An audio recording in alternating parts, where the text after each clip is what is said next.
All right. So I go through a process when I start designing businesses, and uh, what I see a lot of people doing is like, oh, I'm going to start a business, so I need to form an LLC or a corporation, and it's kind of done in this ad hoc manner.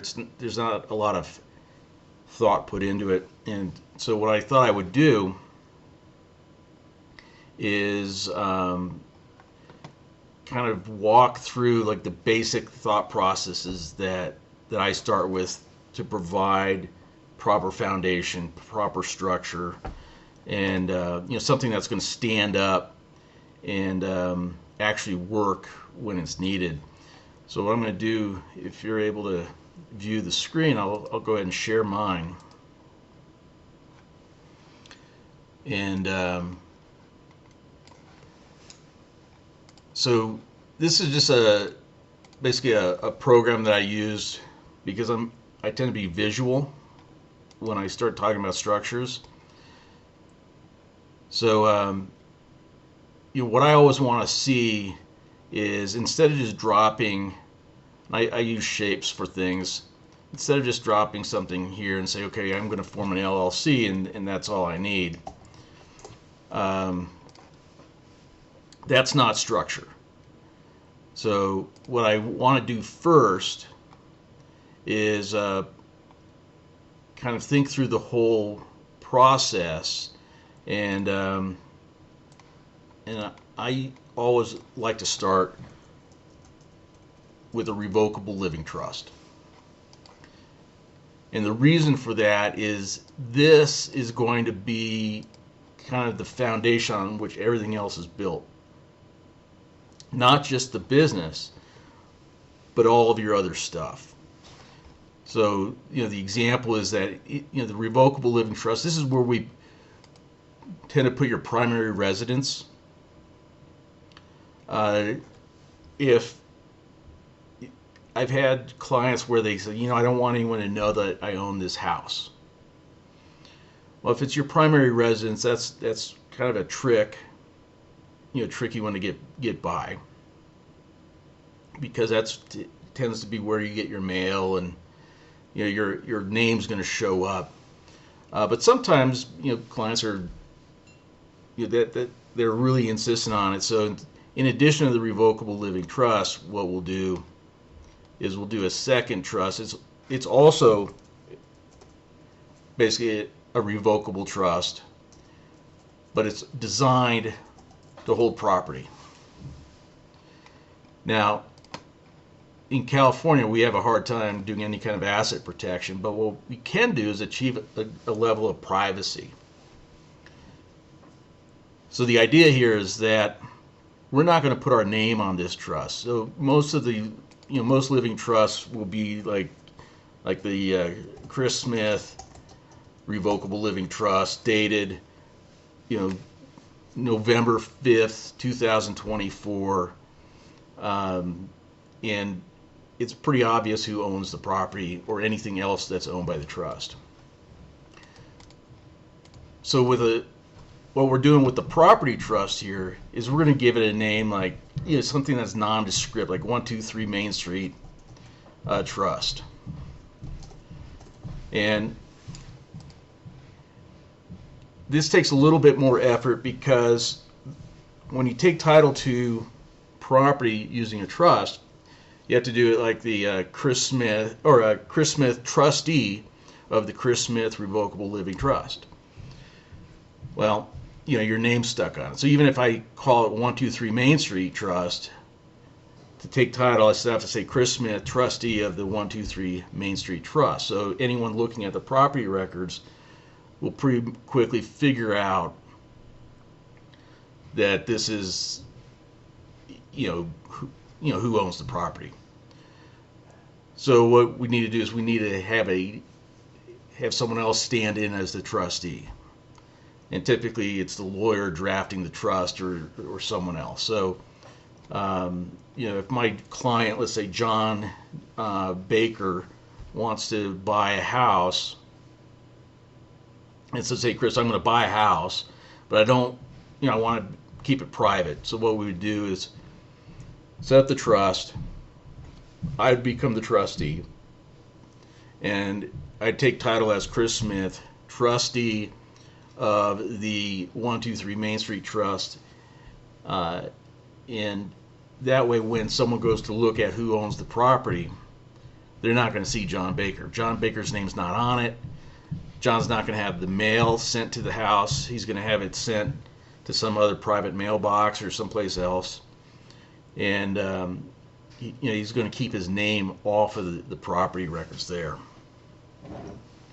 So now we've got some privacy for the primary residence, but this is an unusual way to do it. What typically I watch people do is they take ownership as tenants in common or joint tenancy. There's problems with that, but that's a subject for a different time. So we always start out with the RLT. This is going to own everything.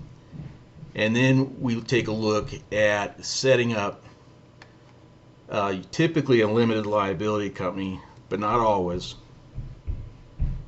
And this is where we start constructing our business. So then the question is, well, what is the business going to consist of? Well, it might just be a side hustle, right? So maybe the client, and the client for this purpose could be an individual or a couple. And maybe they both have jobs, but they have a side hustle. And so the side hustle then exists down here in the limited liability company. Now let's say their side hustle is, let's say they're flipping real estate. Well, all that could probably exist just in the LLC. But let's say they decide, we're not just going to flip it, we're going to rent the property. So then what we take a look at doing is we get a second LLC. And the reason we have a second LLC is because one LLC is going to be for operations, and this other LLC is going to be a holding company.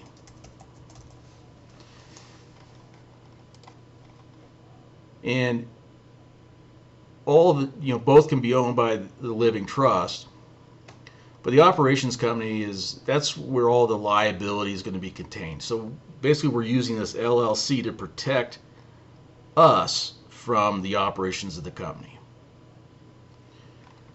The holding company works differently. We set this one up to protect the assets from the liabilities that we might incur because of the operations here or because of things that we do in our personal life. So we're basically using the holding company to protect the holdings of that LLC. So this means we have to draft the operating agreement differently for both of these. Minutes and resolutions will be similar, but they'll be different. We might choose a different jurisdiction for the holding company.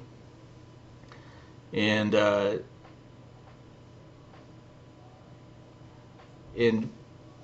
one of the things that we can also do is, let's say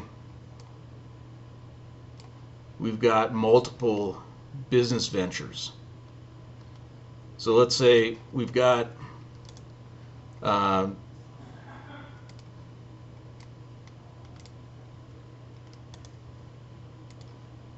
so let's say we've got 3 different business ventures. Maybe we have different partners in them. And we can own each of these through the holding company. So if one of these ventures doesn't work out, we can always get rid of it. So we could bankrupt this one, and that liability is not going to flow back upstream, right? So it really depends on how the client is conducting their business life, what they're trying to do. I've got some clients that they're forming LLCs left and right. Probably the most extreme example I have of that is, I started working with a client. They had probably like 6 or 7 LLCs. They were using 1 or 2 of them.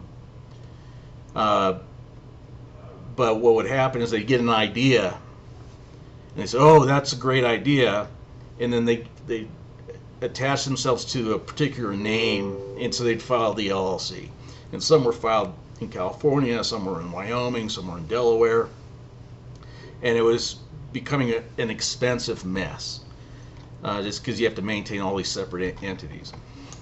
But sometimes things make sense that maybe one spouse has a type of business that the other spouse is not involved in, and maybe the other spouse has their own side hustle kind of business, or whatever the case may be. So whenever I start looking at this, I start thinking about it in terms of a pyramidal structure,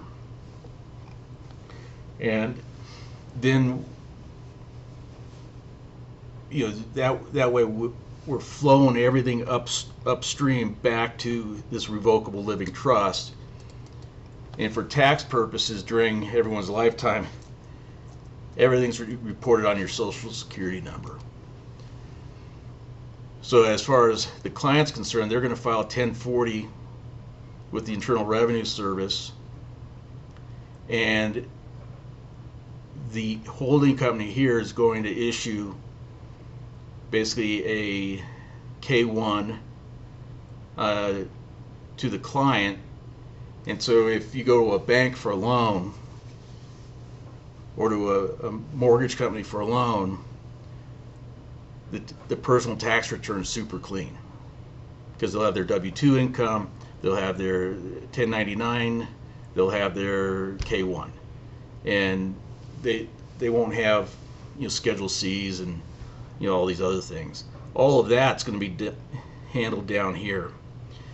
And depending on your tax status, you may not even have to file tax returns for all of these down here, because if we're doing let's say a subchapter S, like an S corp, we can declare these as what are called Q subs, where the IRS basically ignores them and everything gets reported on one return, which makes it a little bit easier in certain circumstances. And then we can get into other things, as the client's business increases in volume and revenue, we might want to start looking at moving some of the assets outside of the home state and into a state that has better asset protection features. And ultimately, we can even take a look at offshoring some of those assets so that things are protected. This kind of structuring is not a cookie cutter approach. So you can't go to a website and say, give me one of those. This is kind of, it's built to suit. So it's like getting a custom tailored suit. This has to fit your life. The one thing that I always want to see in place is the living trust. And this needs to get updated over time. So it's not something that you put in place today and never look at again. You're going to want to update this. Every time you change something in the business, you probably want to come back here. Because the things we start looking at is what happens to this business if someone passes away or becomes incapacitated. What happens to the employees? What happens to the other owners, the partners, etc. So that's kind of the thought process that we go through this. The amount of time this takes is dependent entirely upon how complicated things are. I'd probably say 80-90% of the time people come in and say, look, I've got this side hustle, I think I need to take a look at an LLC, we'll talk about it, we'll figure out whether that's necessary or not. One of the questions I'm always going to ask is, do you have a living trust in place already? And if the answer is yes, that's great. And then I'll offer to review the trust agreement and make recommendations as to whether it's adequate or whether we need to make some changes to it. But I usually don't like putting people into an LLC without some kind of plan in place for, well, what happens if one of your partners passes away. And I've seen what that looks like, and it's very messy, very expensive. And we can usually take care of it in advance when everybody's getting along and is in good health, etc. And make it a lot cleaner, a lot easier to deal with. So anyway, so you have questions about that? Any thoughts? I mean, I think you addressed most of them because my mind went to with all the LLCs and stuff, like that's going to get pretty expensive. Right. Yeah, especially in California, you got to pay $800 every year for each of them. Now, I'm sure, could you do those in other states where you don't have a fee? Well, And then, yeah, the answer to that is you can always create the LLC in another state. The bigger question is, are you going to have that LLC admitted to California? yeah, Hey, Jeff. your business in California, you're going to have to get it approved with California, and then you're still going to have that $800 fee. But obviously, I mean, $800 isn't a lot of money if you're actually making money with all those LLCs, you know? Right.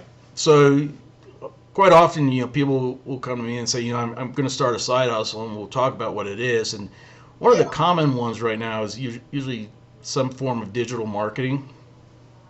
Okay. And I usually just tell them, just start as a sole proprietor.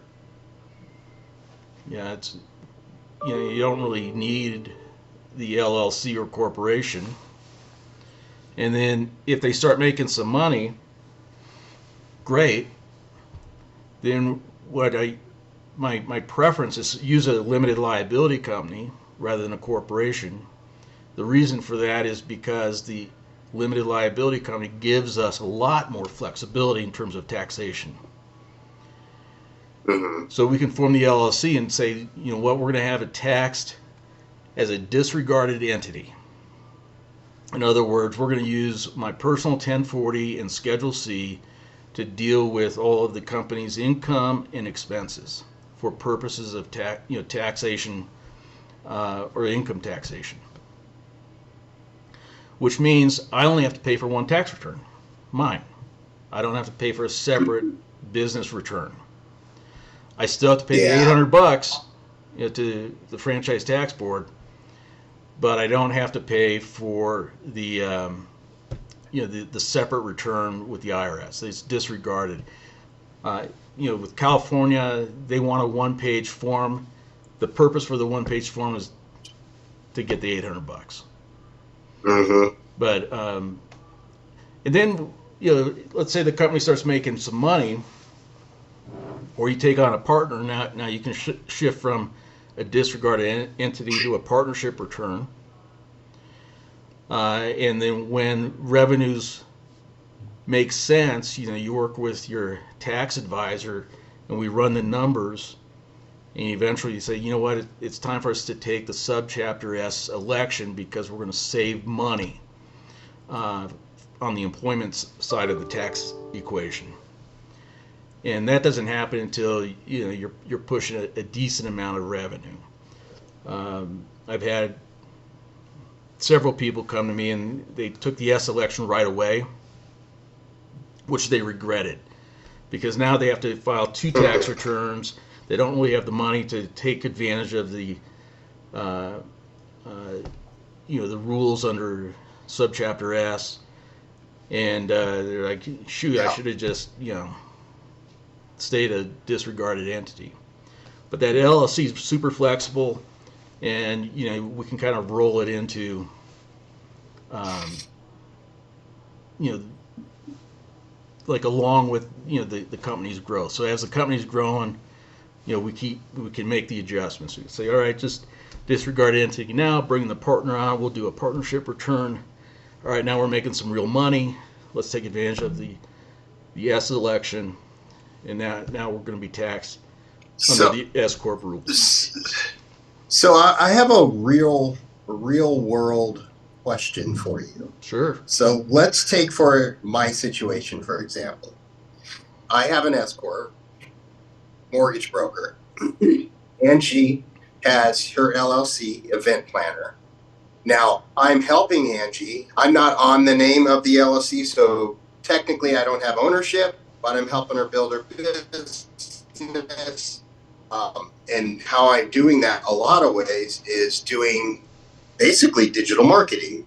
So, with that being said, if I'm sitting here buying camera gear and I'm obviously working for free, you know, with that. Right. I mean, I look at it as a harder business, so she's not paying me, you know. But am I shooting myself in the foot by not structuring, like, should I set up a digital marketing company, or should I be a sole proprietor, digital marketing, and then bill Angie, and then she gets to write that off, so she's paying less taxes, but then I have to pay taxes on that I'm billing her for, but then maybe I could write off all the camera gear and stuff like that and create extra write-offs. But if she just buys the camera gear for her event planning business, she could just write that off, but I don't want it coming out of her pocket. So it's like she would have to buy it, then I'd have to pay her back. And then she would have to kind of say, well, that's income because I'm paying her. Like, how does, you see where the details go and all that? Right. So, I mean, I wouldn't set up a separate entity just to say I'm also a digital marketer, and now I want. I mean, yeah, you can write off the equipment, but now you're going to have to pay for another tax return, and you're going to have to pay another $800 a year. Exactly. Right. Now, if you're going to actually run a digital marketing firm where you're going to have, you know, volume of clients, yeah, maybe it makes sense to do it. Yeah. To help your wife and if her. Like other planners start reaching out to me and saying, hey, I like what you're doing for Angie. Will you know, can you come to my event and I'll pay you? You know, maybe at that point, if I start doing enough of those, then set something up. Maybe. Or would you still just leave it as a sole proprietorship and just claim it on a Schedule C as a digital marketing, and then that way you're not paying extra for taxes? Well, I got a quick question about that. Hey, hey, Jeff. Let's see. So you already have a corporation for your mortgage business, right? Yeah, I have a S corp. Yeah. Or corp. Yeah. I know that they're drastically different businesses, but if you're just getting something off the ground, is it an issue to get it off the ground under that corporation? And then if it looks like something that's going to take on a life, create an LLC for that? Yeah, and that's a great point, because I do social media for my company, for K&B, and I do have to buy camera gear. So technically, I can still write off all that camera gear under K&B, even though I'm still using it for Angie, but I am also using it for the company too. Well, and here's the other thing: is if Angie's if she's basically a sole proprietor, she is an LLC. All right. So which is sole proprietor. Right. Yeah, so her LLC is taxed as a disregarded entity, so the IRS doesn't even look at it. So what the IRS is going to see goes to a Schedule C file. Yeah. So what the IRS is going to see is the Angie's income on the 1040, and any business expenses will be on Schedule C, and it doesn't matter if it's your credit card or her credit card buying the equipment. The question is, what if you use a K&B credit card? Now that's a K&B expense. Yeah, which is what I normally do. Right, and so then just pretty much buys everything. And just call it what it is. It's a purchase. Depending on how much, you might have to amortize it or something like that. But that's a conversation for the tax advisor. But I wouldn't overcomplicate it. I just, this is your wife's getting her business going. You're helping her. You do digital marketing for K&B Capital and for her event planning business. Yeah. Okay, that's fair enough. Right. That makes it simpler. Yep. Yeah, I mean, I had a thing with Shauna this year where she, her partners broke up and suddenly she, you know, was on her own and finally was willing to accept some support. And we just set up a simple LLC for her, but she already had income coming in. It wasn't like it was just getting off the ground. We were trying to figure it out. But I ran a few things through my company and then just charged her back for those things. And that works just fine. I mean, it's not a big deal.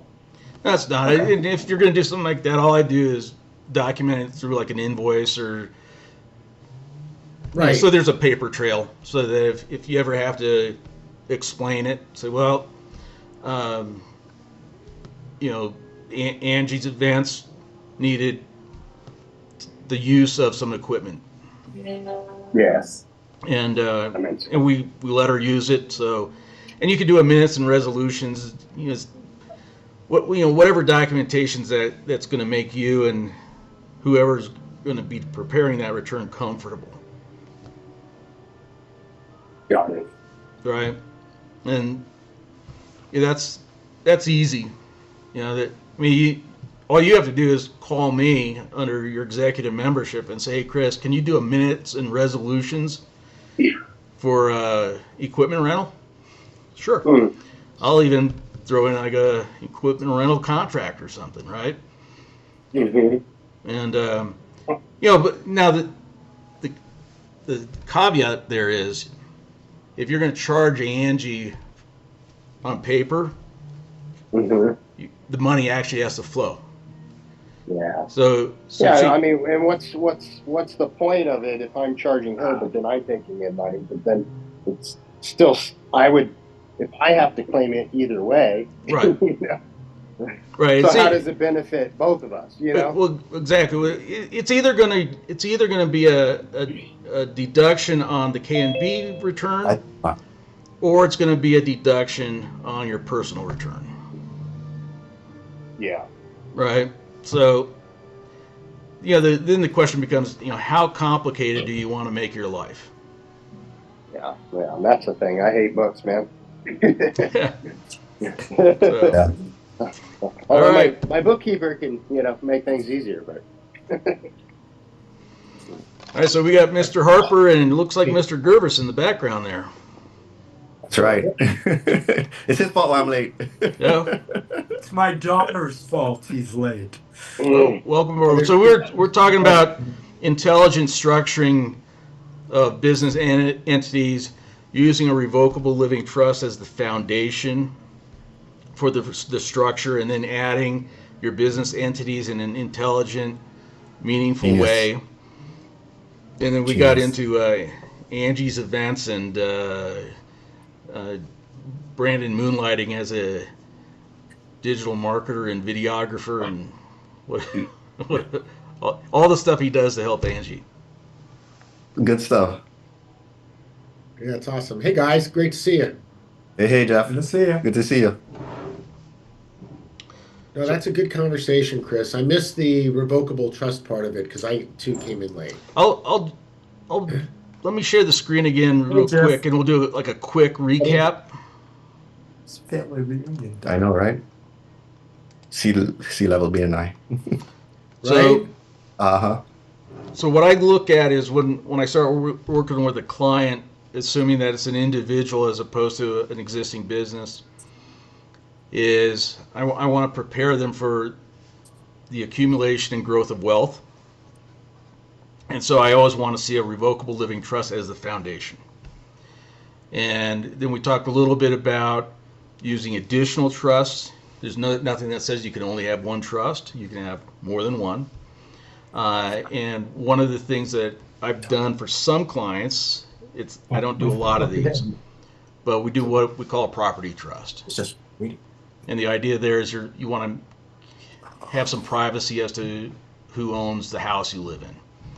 This is uncommon. I don't do a lot of these. Usually your primary residence resides in your revocable living trust. Once you have that in place, then we can take a look at setting up a business structure that makes sense. And it might be having a holding company that owns multiple businesses, as I have illustrated here, or it might just be that your side hustle goes under your revocable living trust. And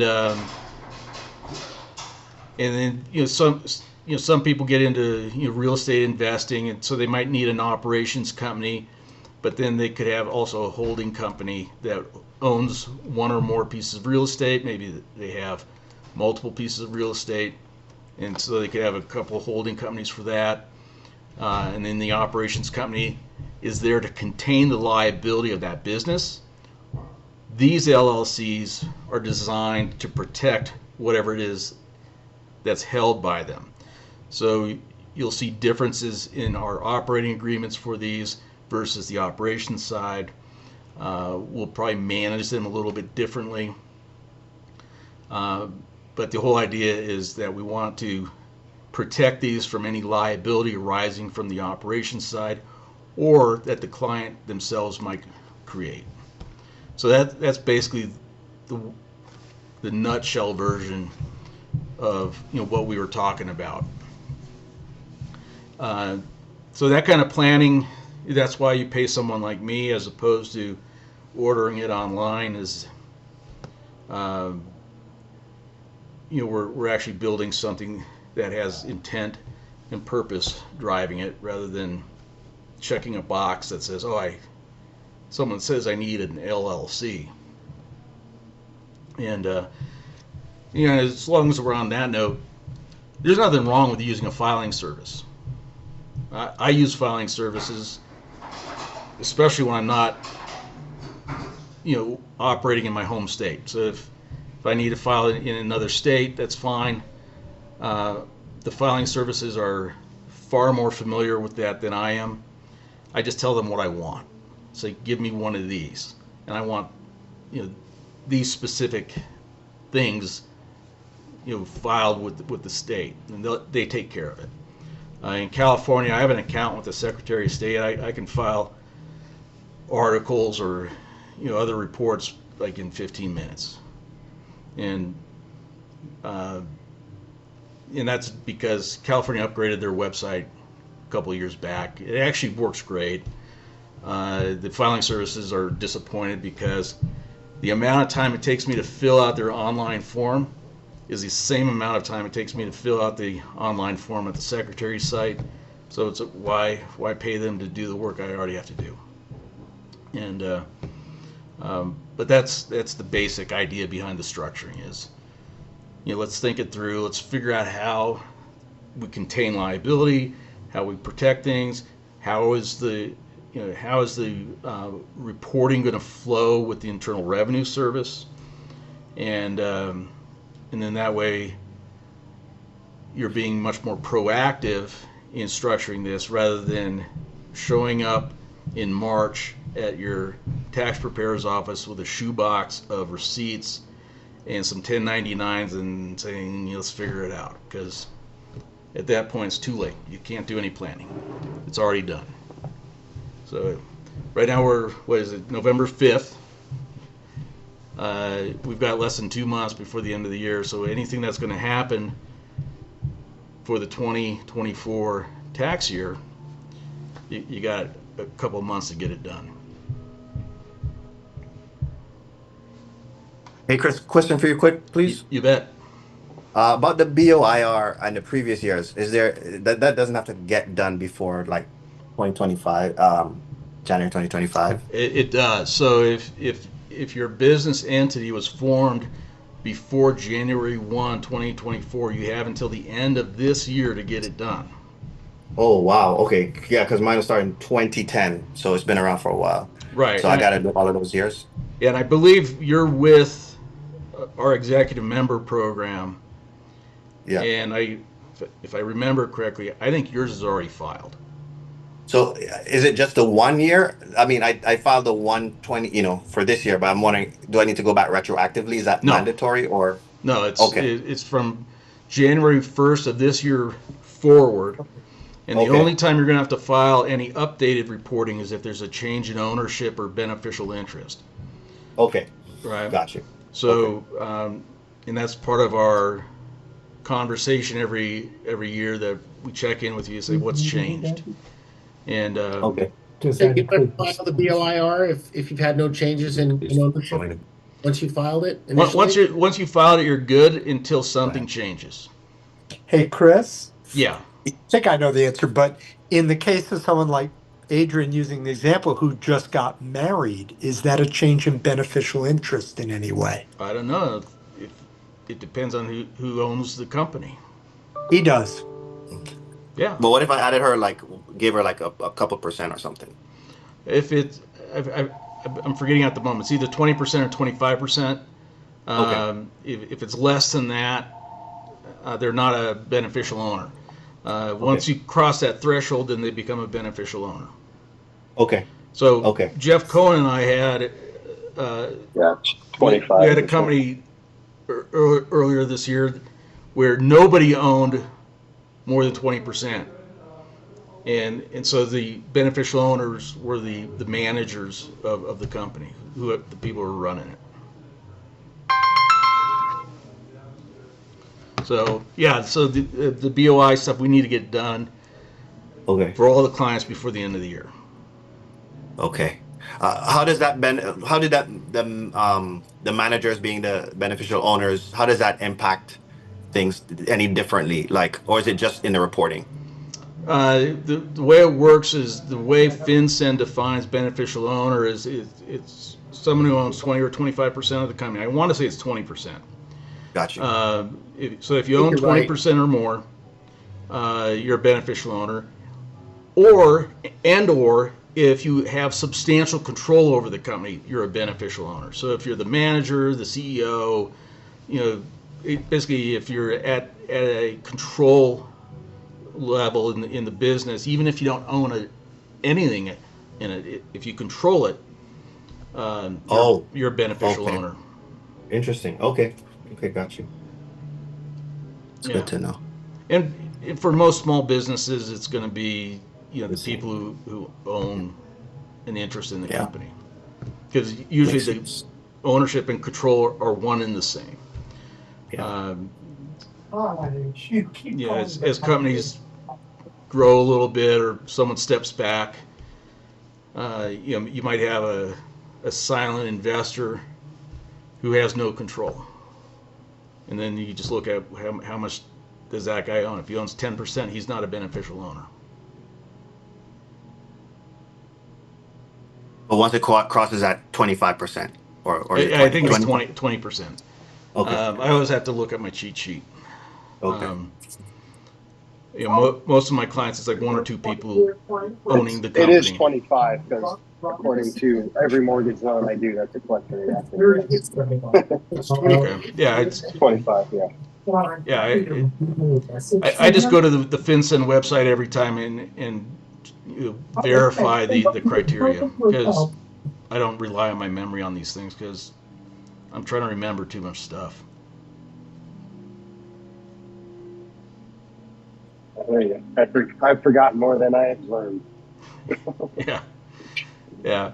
And I'm also we're not just doing the BOI reports right now. We're doing annual meetings and minutes and resolutions, annual report filings in California and other states depending on where they're needed. Um, we're just trying to make sure everything is done before the end of the year.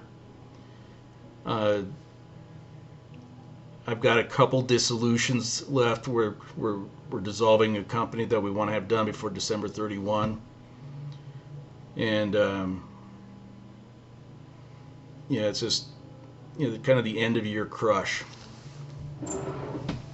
which Right. isn't bad.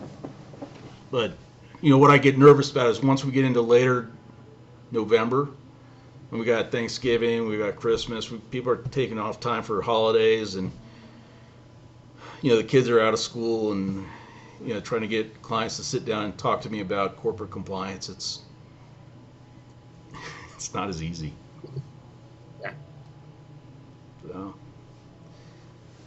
All right. Any other thoughts you guys have? As always, Chris, this is a fun conversation to have.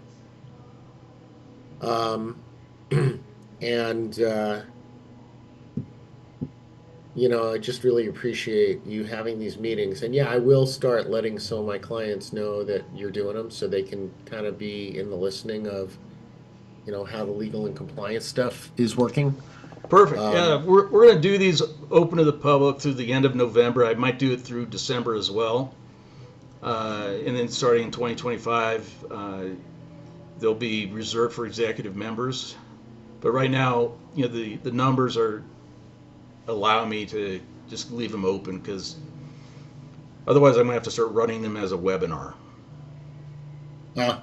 Okay. Right. As long as we've got 4 people online right now, and we can have a conversation, which is nice, at least. Well, and I think for a lot of people, they find that valuable. I think, yeah, if you get to like 10 or 15 people, you probably need to do like your presentation and then Right. do the Q&A style. But I think it's always great. In fact, even like with my class where I've got 11 students, I still run it very Q&A oriented at that level. I think if I got to maybe 20, it would have to be a lot more structured. Right. Yeah, the numbers make a difference, and um, I like having the conversation, the informal discussion. So we'll keep doing that as long as the numbers are okay, and then starting in 2025, we'll start adding a little bit more structure, and membership will have its privileges. Sounds good. All right, I'm gonna end the recording. You guys, if you don't mind, stay on a little bit.